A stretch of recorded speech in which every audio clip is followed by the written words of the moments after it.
हो तो हर पतरी कमरिया तिरछी नजरिया घायल करेला हटी हो तो हर पतरी कमरिया तिरछी नजरिया अरे घायल करेला ए धनी अखिया के गजरवा तो जान मारेला हो धनी अखिया के गजरवा तो जान मारेला हो तोहर तिरछी नजरिया पतरी कमरिया घायल करेला हो तोहर तिरछी नजरिया पतरी कमरिया घायल करेला ए धनी अखिया के गजरवा तो जान मारेला हो धनी के गजरवा तो जान मारेला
मजा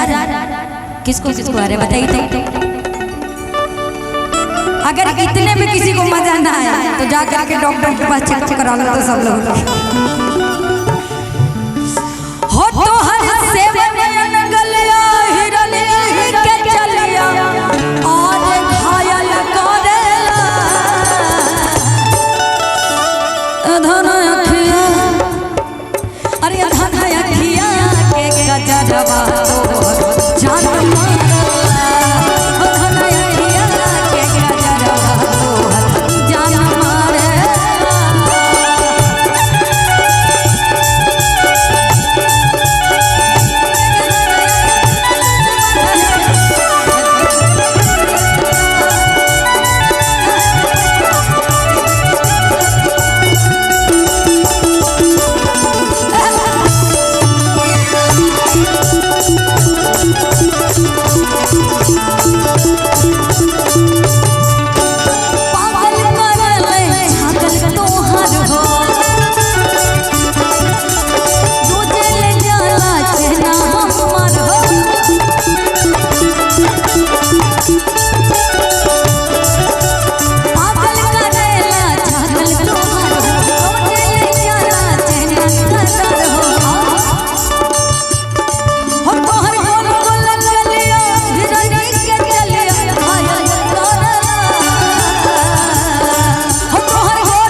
आप सबका ध्यान इधर है, शिवानी जी इधर है, देखिए। अरे घरे बतिया लीजिएगा जो बचा कुचा है।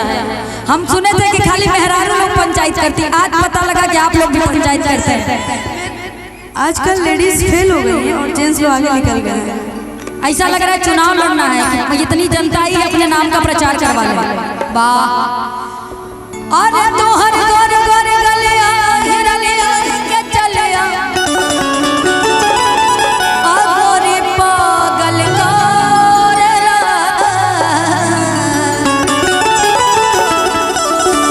ए धन अखिया ए गोरी अखिया ओ धन अखिया के गजरवा जान मारेला ओ गोरी अखिया के गजरवा जान